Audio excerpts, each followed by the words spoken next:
সম্মেলনে একজন পরম ভক্ত ঠাকুরের, রামানুজ চট্টোপাধ্যায়, যিনি একজন শিক্ষক, শিক্ষাপ্রেমী এবং নাট্যকর্মী, অনেক কিছু ওর পরিচয় আছে এবং ও একটা আশ্রমও চালায়। ঠাকুরের আশ্রম আছে, সেই আশ্রম চালায়। অনেক ব্যস্ততা, তবুও ওকে বলি আমাদের পাঠচক্রে আসার জন্য এবং ভক্ত সম্মেলনে আসার জন্য বলেছি। ও আজকে ঠাকুর, মা ও স্বামীজির ভাবনা অবলম্বনে আমাদের কর্তব্য, এই নিয়ে আমাদের কাছে কিছু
যথাগ্নে গাহিকা শক্তি রামকৃষ্ণের স্থিতালীলা সর্ববিদ্যা স্বরূপম তাম শারদান প্রণমাম্যহম। প্রশ্ন আপনাদের মধ্যে আসতে পারে যে কল্পতরু উৎসবে মাকে প্রণাম জানিয়ে আমি শুরু করছি, কারণ আমার সামনে যারা বসে আছেন তারা সকলেই আমার মাতৃস্থানীয়। সেই জন্য কল্পতরু উৎসবে মায়ের স্মরণটা আগে নিলাম। দ্বিতীয়ত বলি, আপনাদের সকলকে শুভেচ্ছা জানাই উলুবেড়িয়া মহকুমা বেদান্ত চর্চা পরিষদের পক্ষ থেকে। আমরা এটা শুরু করেছি, খুব বেশি দিন নয়। আপনাদের সকলকেই, রানু আছে, অনুদি আছে, সকলকেই আমরা ডাকবো যাতে করে ঠাকুরের কাজ আমরা এগিয়ে নিয়ে যেতে পারি। আনন্দজি মহারাজ শ্রীরামকৃষ্ণের তৃতীয় চরণে আমার প্রণাম।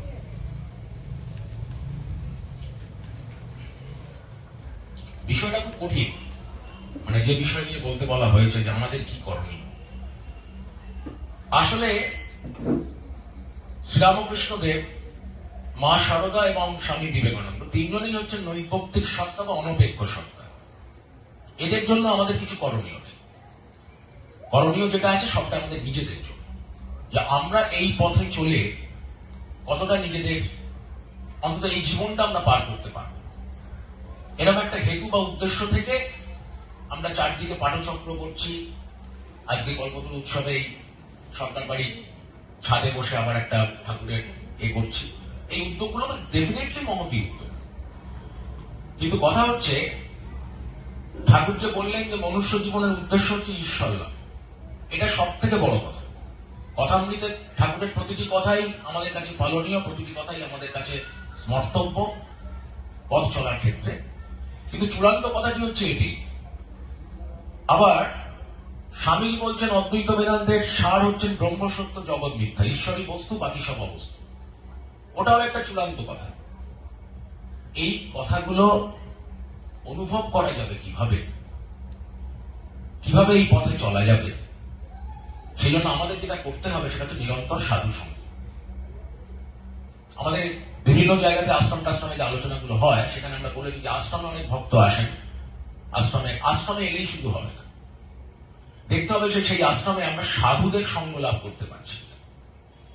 কারণ পূজ্যপাদ স্বামী ভূতেশানন্দজি, তিনি রামকৃষ্ণ লোকে বহুদিন হলো আসীন হয়েছেন। আধ্যাত্ম জ্ঞানের বিচারে যাকে এই যুগের যত সাধু আছেন তাদের মধ্যে রামকৃষ্ণ সঙ্গ স্বীকার করেন যে আধ্যাত্মিক বিকাশে ভূতেশানন্দজি একেবারে অনন্য সাধারণ ছিলেন। বেলুমঠে এরকম শুনেছি যে চাঁদনি রাতে ভূতেশানন্দজি ধ্যান করছেন, অনেক উত্তম থাকে ভক্ত ভূতেশানন্দজির মধ্যে শ্রীরামকৃষ্ণদেবকে দর্শন করেছে, মানে তার শরীরটা শ্রীরামকৃষ্ণদেব হয়ে দিয়েছে। এগুলো কথিত। ভূতেশানন্দজি বলছেন যে কেন সাধু সঙ্গ করতে হবে না, সাধু হচ্ছেন ঈশ্বর পথে পথিক, অর্থাৎ তিনি সবসময় ঈশ্বরকে ধরে আছেন।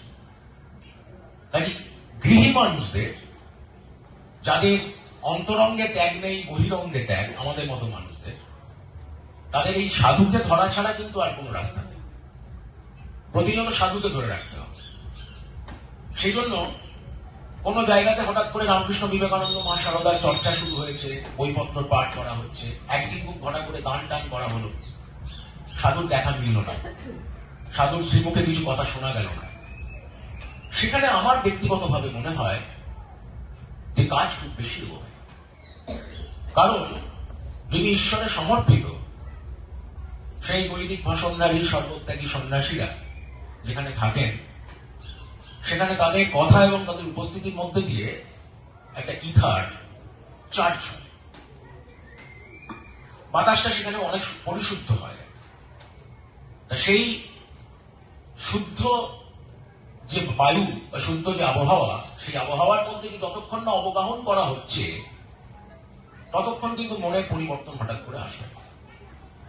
সেই জন্য আমার কাছে করণীয় যে বিষয়গুলো, যেটা প্রথম মনে হয়েছে, সময় যেহেতু অল্প, আমি প্রথম রাখছি সাধু সঙ্গকে, দ্বিতীয় রাখছি দীক্ষা নিতেই হবে। এটা আমার ব্যক্তিগত অনুভূতি থেকে আমি বলছি।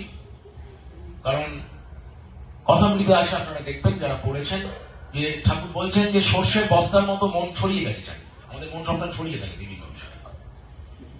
এই মনকে এক জায়গায় একত্রিত করা বা সঞ্চিত করে রাখা বা একটা জায়গায় নিয়ে আসাটা খুব কঠিন কাজ। তার জন্য আমাদের মন্ত্রের স্মরণ নিতে হবে। আমি রামকৃষ্ণ মঠ মিশনে যাতায়াত করছি 25 বছরের ঊর্ধ্ব সময়। যেতেই মহারাজরা, যখন নতুন কোনো মহারাজের সঙ্গে দেখা হয় বা কথা হয়, পরিচয় হয়, আমাদের সঙ্গের কাজে বা অন্যান্য কাজে, তোমার দীক্ষা হয়েছে, প্রথম কথা জজ্ঞান করো। উনি অন্য কথা কিন্তু জিজ্ঞেস করছেন, তুমি ঠাকুরমা স্বামীজিকে নিয়ে কোথায় কি বক্তব্য রাখছো, কোথায় কি বলছো, দুটো বই পড়ে। অনেকের বাড়িতেই, আমাদের প্রত্যেকের বাড়িতেই কথামৃত 5 খণ্ড, বাণী রচনা 10 খণ্ড সাজানো থাকে ধরে ধরে, দু একটা পড়ে পড়ে অনেকেই অনেক বলতে দেওয়া যায়। কিন্তু জীবনশৈলীর মধ্যে যে পাঠ, সেই পাঠ প্রতিনিয়ত যদি ধরে রাখতে হয়, 365x24x7 যদি মনে করতে হয় যে এই যে আমার জীবন একটা বছরে ঘুরছে, সেখানে কিন্তু দীক্ষা নেওয়ার প্রয়োজন আছে।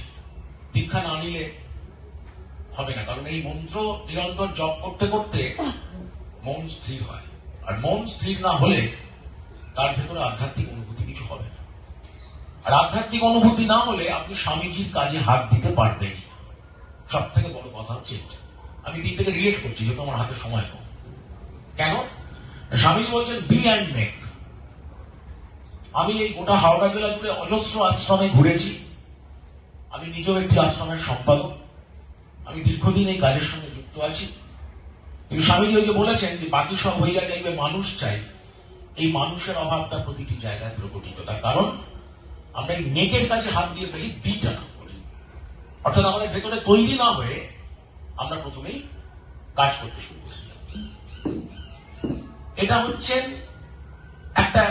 এমনই একটা অবস্থা, ঠিক এটাকেই ঠাকুর কথা বলতে একটু ব্যঙ্গ করে বলেছিলেন যে খুঁড়িয়ে ধর্ম হয় না, বা লেঞ্চে বেশিক্ষণ থাকা যায় না।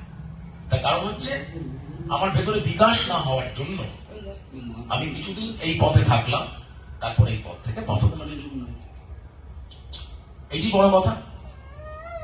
আর তৃতীয়ত যেটা বলবো সেটা হচ্ছে যে আমরা একটা ভয়ঙ্কর ক্রান্তিকালে দাঁড়িয়ে আছি, যখন মনে হচ্ছে যে আমাদের মধ্যে বোধহয় সর্বধর্ম সমন্বয়ের ব্যাপারটি প্রায় হারিয়ে যেতে বসেছে। শ্রীরামকৃষ্ণদেব তো অবতার, ভগবান নররূপ ধরে এসেছিলেন পৃথিবীতে। ঠাকুর খুব ক্রান্তিদর্শী ছিলেন। ক্রান্তিদর্শী কাকে বলা? যিনি অনেক দূর দেখতে পান, আমরা এদের প্রফেট বলি। ঠাকুর জানতেন একটা সময় সারা পৃথিবী কিন্তু শ্রীরামকৃষ্ণদেবকে ধরেই বাঁচবে। বাঁচার এই একটাই সলিউশন বা রেসিপি আমাদের হাতে আসে, আর অন্য কিছু আমাদের মধ্যে থাকছে। সেটা হচ্ছে কিনা যত মত তত পথ। এই কিছুদিন আগে যখনই 25শে ডিসেম্বরটা হলো, আর সোশ্যাল মিডিয়াতে দেখবেন সনাতনী ধর্মের সব পেজ থেকে কিছু পোস্ট করতে আরম্ভ করলো যে জন্মাষ্টমীতে তো খ্রিস্টানরা শ্রীকৃষ্ণ সাজে না, তাহলে আমরা কেন যিশুর পুজো? এটা বক্তব্য। সমস্যাটা হচ্ছে তাদের বোঝানো যায় যে রামকৃষ্ণ দেবের যে কমিউনিটি, ওই রামকৃষ্ণদেবের যে সম্প্রদায়, এই সম্প্রদায় হচ্ছে সম্পূর্ণ একটি আলাদা সম্প্রদায়। আমরা we are a different community. আজকে আমরা যারা এখানে আসি, আমাদের মধ্যে বুঝতে হবে যে আমরা সেই সনাতন ধর্মের পথিকৃতকে ধরে চলছি, বা সেই সনাতন ধর্মের অনুসারী, যে আমরা সেই তত্ত্বে বিশ্বাস করি। স্বামীজি বলতেন রামকৃষ্ণ অর্ডার বা ভার্সেসটা হচ্ছে believes in acceptance and no renunciation. শ্রীরামকৃষ্ণের বিশ্বগ্রাসী আলিঙ্গন। এখানে কাউকে ত্যাজিবার নয়, কেউ এখানে ত্যাগ হয় না। এটা সব থেকে বড় কথা। শ্রীরামকৃষ্ণ সারা পৃথিবীকে আপন করে নিয়েছে, এবং ধর্মের যে সমস্ত উইংস বা ফ্যাংস গুলো পরবর্তীকালে বেরিয়েছে, সেগুলো শ্রীরামকৃষ্ণ দেবের মধ্যে এসেছে। এই জন্য রবীন্দ্রনাথ ঠাকুর 1342 খ্রিস্টাব্দে কলকাতা থেকে যে উদ্বোধন পত্রিকা প্রকাশিত হয়েছিল, তাতে একটি 2 লাইনের কবিতা লিখেছিলেন। তাতে লিখেছিলেন, শত সাধকের শত সাধনার ধারা ধ্যানে তোমার মিলিত হয়েছিল। সুতরাং বোঝা যায় যে ওই ঠাকুর সম্পর্কে এই ঠাকুরের কিন্তু একটি স্বচ্ছ দৃষ্টি ছিল। কারণ রবীন্দ্রনাথ খুব মস্ত বড় যোগী, তিনিও ব্রহ্মোপাসক ছিলেন, ব্রহ্ম উপাসনা করতেন, ব্রাহ্ম সমাজের লোক ছিলেন। তার বাড়িতেও সেই বংশ পরম্পরায় সেই ট্রেন ছিল, এবং বড় উপাসক ছিলেন বলেই তিনি বারবার দুঃখ, ব্যথা, বেদনা ভেঙে গিয়েও কিন্তু এই বিরাট কাব্য সৃষ্টি করে যেতে পেরেছেন, অসংখ্য সৃষ্টি করে যেতে পেরেছেন। শ্রীরামকৃষ্ণ শরীরে এখনো পর্যন্ত পৃথিবীতে যা সাধনা হয়েছে, হাজার হাজার বছরের যে সাধনা বিভিন্ন মত পথ ধরে হয়েছে, সবে একটা সঙ্গম ঘটেছে, একটা কনফ্লুয়েন্স হয়েছে। এটাকে অস্বীকার করার কোনো উপায় নেই। এই যে আমি শুনেছিলাম আর কি বেলুর মঠে স্বামী সুবীরানন্দজির মুখে, যে একটি সভাতে রঙ্গনাথানন্দজি মহারাজ একবার গেছেন থাইল্যান্ডে, সেখানে দেখছেন দাঁড়িয়ে বুদ্ধের সামনে একটি থাই তরুণী, থাইল্যান্ডের তরুণী, সে বুদ্ধের উপাসিকা। সে বলছে যে, please my lord, grace me through your last and latest incarnation Sri Ramakrishna. তার মধ্যে অনুভব হয়েছে যে বুদ্ধ আর শ্রীরামকৃষ্ণদেব এক। তিনি চাইছেন যে গৌতম বুদ্ধের কাছে প্রার্থনা করছেন। আমি শুনে খুব শিহরিত হয়েছি। এরকম প্রার্থনা হতে পারে যে আপনি আপনার শেষ এবং সর্বোত্তম অবতার, সর্ব আধুনিক অবতার শ্রীরামকৃষ্ণদেবের মধ্যে দিয়ে আমার উপরে করুণা বর্ষণ। এখন আমরা যে সময়ের মধ্যে দাঁড়িয়ে আছি, আমাদের সহনশীলতাটাকে রাখতে হবে সর্বধর্মের প্রতি। কারণ ঠাকুর তো বলেছেন মতুয়ার বুদ্ধি করো না, ডগম্যাটিজম। অন্য সম্প্রদায়, আমাদের হিন্দু ধর্মের মধ্যে অন্যান্য সম্প্রদায়ের লোকেরাও যদি বলেন, এই যে শৈব, শাক্ত, বৈষ্ণব সকলের মধ্যে দ্বন্দ্ব থাকলেও আমরা সেই দ্বন্দ্বের পারে নিজেদের নিয়ে যাব, কারণ আমরা রামকৃষ্ণ উপাসক। আর সর্বংসহা মা সারদা দেবীকে পুজো করার নির্দিষ্ট কোনো পদ্ধতি নেই। তার কারণ স্বামীজি বলতেন তার গুরু ভ্রাতাদের, তোমরা মাকে চিনতে পারো। স্বামীজি নিজে একটু চিনতে পেরেছিলেন, মা আসলে কাউকে ধরা দিয়ে যাবে। মায়ের যে ক্যানভাস, সেই ক্যানভাস ঠাকুরের থেকেও বড়। একবার ভূতেশানন্দজিকেই ভক্তরা জিজ্ঞেস করেছিল যে ঠাকুর বড় না মা বড়। তা ভূতেশানন্দজি খুব হেসে হেসে উত্তর দিয়েছিলেন, তোমাদের ঠাকুরের থেকে আমাদের মা বড়। তোমাদের আমাদের বিভাজনটা তিনি করেছিলেন, করা উচিত না কিন্তু করেছেন। এটা খুব সুন্দরভাবে একটা হাস্যরসাত্মক একটা, তোমাদের ঠাকুরের থেকে আমাদের মা বড় কেন না, তোমাদের ঠাকুর আমাদের মাকে পুজো করেছে।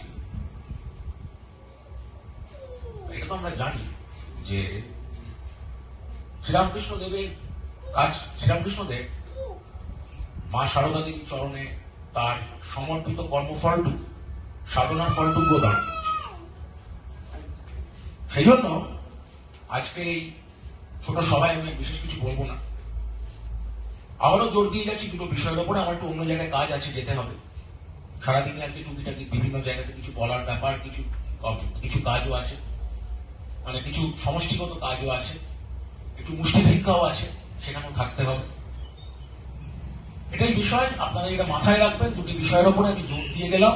আমার ব্যক্তিগত অনুভূতি থেকে আমি বলছি, সাধু সঙ্গ এবং দীক্ষা, এই দুটি বিষয় আপনারা মাথায় রাখবেন। যারা এখনো দীক্ষা নেননি তারা মন্ত্র নিয়ে নিন, কারণ মন্ত্রণী এবং মন্ত্রের নিরন্তর অনুশীলন বা অভ্যাস করুন। একজন গিরিপন্থীয় সাধু, তিনি যদিও আমাদের সম্প্রদায়ভুক্ত নন। তিনি উত্তর ভারতে আমাকে কিছু কথা বলেছিলেন, চাল যে দোকান থেকেই কেন বাবা ফুটিয়ে খেতে হবে। বাঙালি সাথে কথাটা গুরুত্ব আছে। আপনি কোন মন্ত্রে দীক্ষা নেবেন সেটা বড় কথা নয়, চালটা ফুটিয়ে খেতে হবে। চালটাকে নরম বা সেদ্ধ করার জন্য ফুটিয়ে খেতে মানে প্রচন্ড জপ ধ্যান করতে হবে, করলে মন স্থির হবে। আর মন স্থির হয়ে আপনার ভেতরে যতক্ষণ না অনুভূতি আসছে ততক্ষণ ঠাকুর মা স্বামীজির যে কাজ, যে গঠনমূলক কাজ করার জন্য আমরা ব্রতী, বা আজকে এখানে মহারাজকে নিয়ে এসেছি, মহারাজের সঙ্গ লাভ করছি, এই কাজে কিন্তু আমরা কোন রকম উদ্দীপনা লাভ করতে পারি। আপনাদের সকলের চরণে আমি প্রণাম জানাই। শেষ করছি সেই শ্রীরামকৃষ্ণ পুঁথি থেকে সেই কথাটি বলে, এই কথাটির মধ্যেও শ্রীরামকৃষ্ণ সাধনার বীজ নিহিত আছেন। অক্ষয় কুমার সেনের শ্রীরামকৃষ্ণ পুঁথি অনেকে বাড়িতে হয়তো আছে, পাঁচালীশ্বরী অনেকে পাঠও করেন। তাতে তিনি বলছেন একটা জায়গাতে, জয় জয় রামকৃষ্ণ বাঞ্ছা কল্পতরু, জয় জয় ভগবান জগতের গুরু, জয় মাতা শ্যামাসুতা ইষ্ট গোষ্ঠীগণ, সবার চরণ রে মাগে অধম।